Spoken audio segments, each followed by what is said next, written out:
allaattii caalu ka fiigu akka qilleensaa dhaabatu akka sattawwaati guchiin mallattoo bareedumaati keessaanuu dubartii qal'oo dheerina hojjaa fi mormaa qabdu ibsuuf guchii jedhu. Guchiin allaattii qaamaan guddaati humniti akka fardaati dhiirri shanqabee hin dhaabu allaattii bararuu hin dandeenye guchii bifaan adda baasuun salphaadha. Dhaltuun daalattii biyyee fakkaattu guyyaa killee waan hammattuuf diinni qataanyaan hin argu kormaan gurraacha halkan killee hammatee dukkanaan wal fakkaata. Guchiin kormaan haga 140 kiloogiraamaa ulfaata dhaltuun immoo hanga 90 ulfaatti kormaa fi dhalaan bifaan adda adda baanii. Kormaan immoo gurraachuma koolli ta'ee lutti isaa diimaa dhaltuun akka booraa jirti.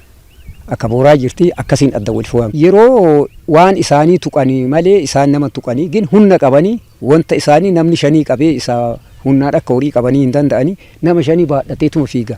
Guchii kormaan daangaa eega diinni daangaa killeen jirtuun dhaqqabu halkaniif guyyaa boqonnaan qabu guchii dhaltuu waliin dabaree isaa kabajee wal jijjiiruun nyaata barbaadata sa'aaf daqiiqaan dabarsu. Namni itti miidhamullee isa ka bineensallee irraa ari'u isa ka yoo allaattiin dhufellee irraa ari'u isa. Halkan isa irra bula guyyaa isitu dhufee sa'aalema qiyyaaree saniin ammoo isaan baay'ee seeraan eegan kormaan biraa naannoo sanii dhufu dhalaan dhufuu danda'a sa'aatii san. Yeroon kun guchiif yeroo addaati. Yeroo kana lafti magariisa namatti tola haalli qilleensaa qabbanaa tasgabbii ka qabu.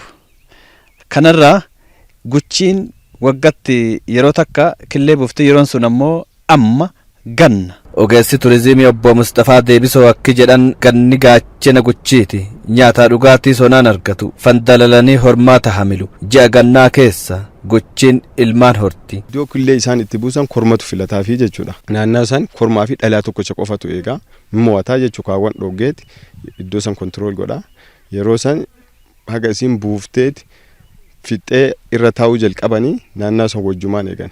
Killee ammachuu irraa haga cuucii guddisuutitti dirqama ka qabu guchii kormaadha.